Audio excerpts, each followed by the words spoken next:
시종여일이라는 말이 있습니다. 처음과 마지막이 같다란 뜻이죠. 사람을 대할 때, 그리고 어떤 사람을 만날 때 그 사람에 대한 최고의 칭찬 중에 하나가 바로 처음과 끝이 같다. 처음과 마지막이 한결같은 사람이다. 아마 최고의 칭찬이고 격려가 아닐까 싶어요. 끝까지 충성할 수 있는 사람, 끝까지 신뢰할 수 있는 사람, 끝까지 인내하고 참을 수 있는 그런 사람. 다윗도 어쩌면 정말 신실하게 끝까지 참 잘했던 사람이에요.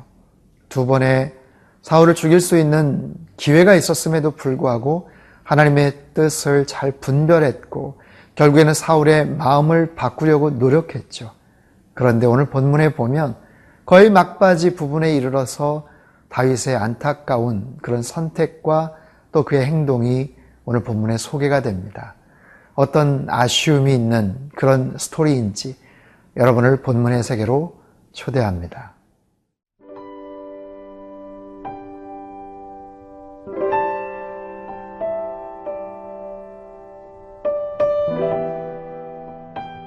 사무엘상 27장 1절에서 12절 말씀입니다.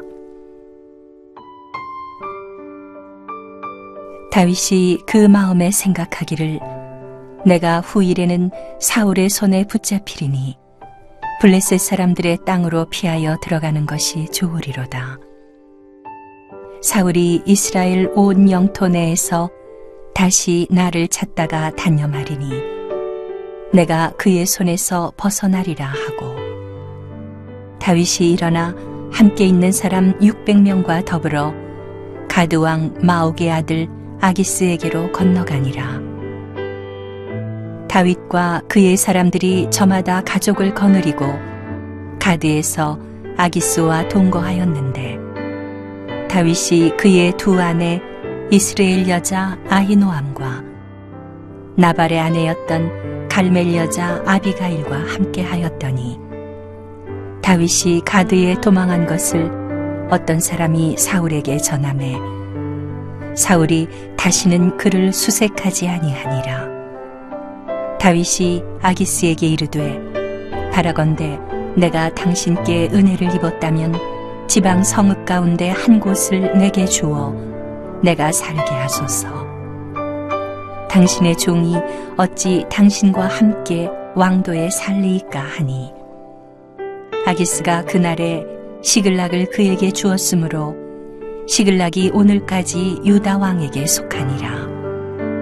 다윗이 블레셋 사람들의 지방에 산 날수는 1년 4개월이었더라. 다윗과 그의 사람들이 올라가서 그술 사람과 기르스 사람과 아말렉 사람을 침노하였으니 그들은 옛적부터 술과 애굽 땅으로 지나가는 지방의 주민이라. 다윗이 그 땅을 쳐서 남녀를 살려두지 아니하고 양과 소와 나귀와 낙타와 의복을 빼앗아 가지고 돌아와 아기스에게 이르매 아기스가 이르되 너희가 오늘은 누구를 침노하였느냐 하니 다윗이 이르되 유다 네겝과 여라무엘 사람의 네겝과 겐 사람의 네겝이니이다 하였더라. 다윗이 그 남녀를 살려서 가드로 데려가지 아니한 것은 그의 생각에 그들이 우리에게 대하여 이르기를 다윗이 행한 일이 이러하니라 하여 블레셋 사람들의 지방에 거주하는 동안에 이같이 행하는 습관이 있었다 할까 두려워함이었더라. 아기스가 다윗을 믿고 말하기를 다윗이 자기 백성 이스라엘에게 심히 미움을 받게 되었으니 그는 영원히 내 부하가 되리라고 생각하니라. 도망자 신세였던 다윗이 사울을 피해서 블레셋 땅으로 피신을 합니다. 그전에도 한번 갔었던 가드 땅, 가드라는 도시로 갑니다. 특별히 블레셋이라는 나라는 5개 도시 국가가 하나로 공동체를 이루는 그런 도시 국가 공동체 형태였는데 그 중에서 특별히 가드라는 쪽으로 피신을 해요. 왜 가드라는 곳으로 갔을까? 물론 힘들었으니까, 불안하니까, 언제 죽을지도 모르겠다라는 생각 때문에 갔겠죠. 다윗이 오늘 본문에 이렇게 이야기를 해요.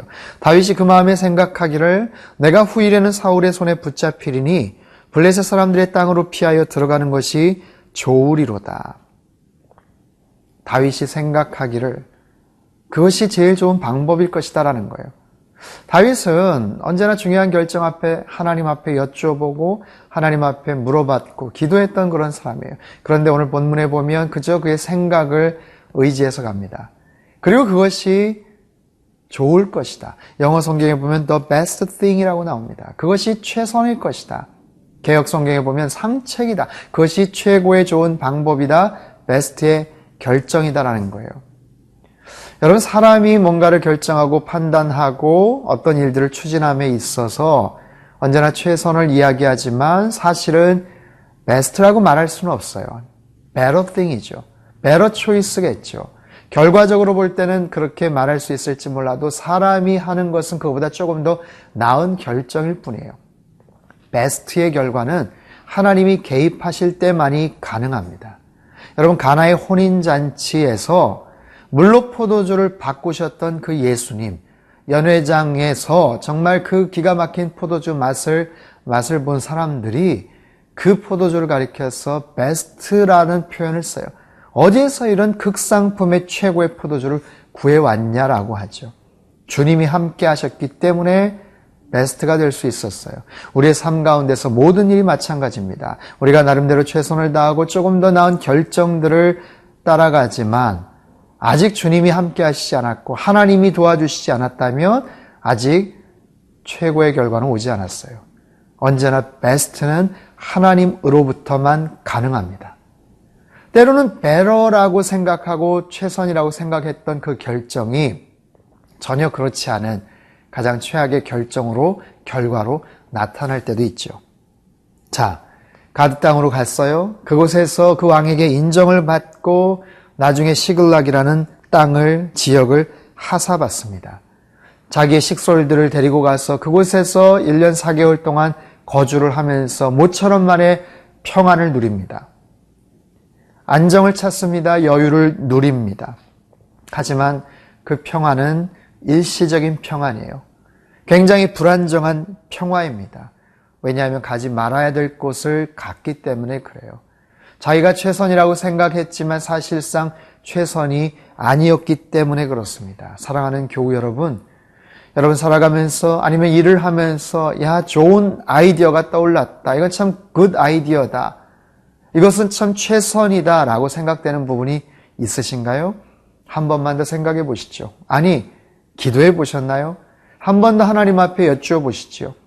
하나님께서 기뻐하실 일인지, 하나님께서 정말 동의하실 일인지, 하나님께서 원하시는 그런 일인지, 거기에 따라서 우리의 결과는 또 다른 모습으로 가늠되어져요. 우리의 삶 속에 하루에도 수없이 많은 선택과 결정들 속에 하나님의 은혜와 그분의 지혜와 또 그분의 선하신 뜻을 따라서 여러분이 하는 모든 일이 better choice가 아니라 정말 베스트 초이스, 하나님이 기뻐하시고 원하시는 가장 최선의 결과가 항상 얻어지는 우리의 삶이 될 수 있기를 주님의 이름으로 축복합니다.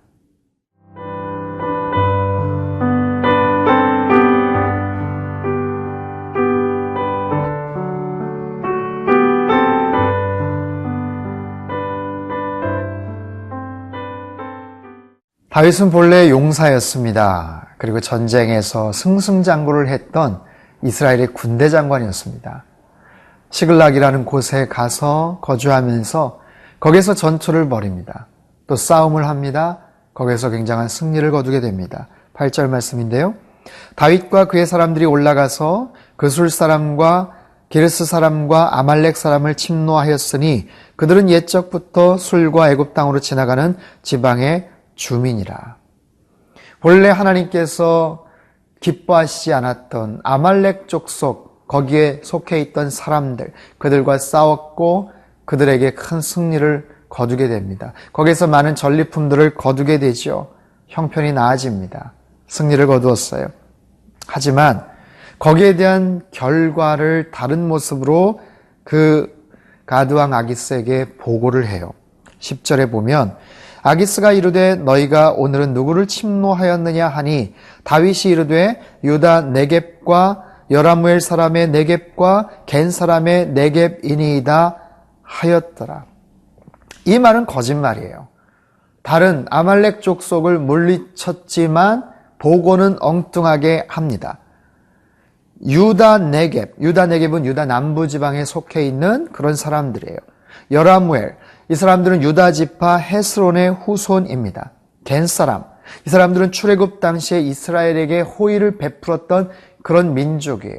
즉 자기가 어디 나가서 싸움을 했고 큰 승리를 거두었는데 그 사람들이 바로 이스라엘 영토에 속해 있는 사람들, 그리고 이스라엘에게 호의적인 그런 사람들과 싸웠다. 그리고 그들을 진멸시켰다. 그 말에 대해서 아기스가 안심을 하게 됩니다. 아하, 다윗이 이제 완전히 마음을 접었구나. 이스라엘 사람이지만 출신이지만 완전히 그쪽의 대적이 되었구나. 사울 왕에게 오랫동안 정말 피난자, 망명자 신세가 되더니 이제는 복수의 칼날을 제대로 갈고 있구나. 그런 다윗, 내가 이제 신뢰해도 되겠구나 라는 거예요. 사실상 다윗은 어쩌면 아기스의 그 호의, 분명한 신뢰를 얻기 위해서 거기 침노했던 그 지역의 남녀들을 하나도 살려두지 않고 다 죽였다라는 거예요. 왜요? 잘못하면 거기에 살아남은 생존자가 상황들을, 그 사실들을 보고할 수 있으니까. 자기가 했던 거짓 보고가 탈로 날지 모르니까. 그 부분이 11절에 소개가 되고 있어요. 다윗이 그 남녀를 살려서 가드로 데려가지 아니한 것은 그의 생각에 그들이 우리에게 대하여 이르기를 다윗이 행한 일이 이러하니라 하여 블레셋 사람들의 지방에 거주하는 동안에 이같이 행하는 습관이 있었다 할까 두려워함이었더라. 본문이 길고 해석이 좀 복잡할 수는 있지만 사실 그 이야기예요. 살려두지 않았던 이유는 사실이 들통날까 봐 두려웠기 때문이라는 거예요.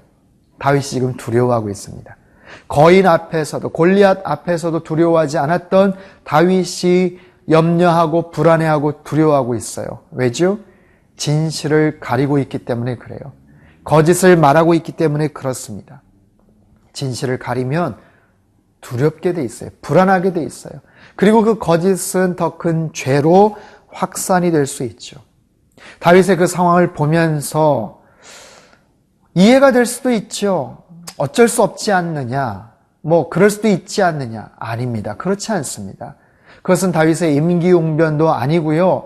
어떤 세상적인 조금 더 전략적인, 좀 기술적인 그런 측면도 아니에요. 가장 위급하고 어려운 순간에도 하나님 앞에서 정직했고 하나님의 뜻을 캐치했던 그 다윗의 모습을 비추어 볼 때 사실 다윗은 해서는 안 되는 거짓말과 그런 행동을 지금 하고 있어요. 하나님께서 그를 쓰셨던 것은 그의 임기응변 때문이 아니에요. 그의 빠르게 돌아가는 어떤 그런 머리가 아닙니다. 그가 철저하게 하나님을 의지했던 시편 23편의 고백처럼 하나님이 나의 목자시니 나의 주인이시니 내가 부족함이 없습니다. 내 잔이 넘치나이다. 그런 온전한 신뢰, 하나님에 대한 그런 온전한 헌신 때문이었죠. 사랑하는 성도 여러분, 우리의 삶 가운데서 얼마든지 다윗과 같은 이런 유혹을 받을 수가 있어요. 형편이 그랬기 때문에, 상황이 그랬기 때문에, 보는 사람이 없었기 때문에 어쩔 수 없었다. 하지만 그 순간을 잘 참고 그 순간마저도 하나님 앞에 정직하고 하나님 앞에 진실하게 살아간다면 그 하나님께서 여전히 우리의 삶을 가장 좋은 길로, 가장 좋은 최선의 길로 그렇게 인도해 주실 줄 믿습니다. 기도하겠습니다. 하나님 아버지, 살아가면서 때론 여러 가지 갈등과 또 유혹이 찾아올 때가 있습니다. 하지만 그럴 때 넘어지지 않게 하여 주옵소서. 언제나 정직한 저희들의 삶이 되게 도와주옵소서. 조금 더 나은 것들을 결정하고 하지만 하나님께서 함께 하시지 않는다면 베스트의 결과는 없다는 것을 항상 기억하게 도와주시고 하나님께서 이끌어 주시는 최선의 길, 최상의 삶을 살아가는 우리 모든 성도님들 되게 주님 역사하여 주옵소서. 존귀하신 예수님의 이름으로 기도합나이다. 아멘.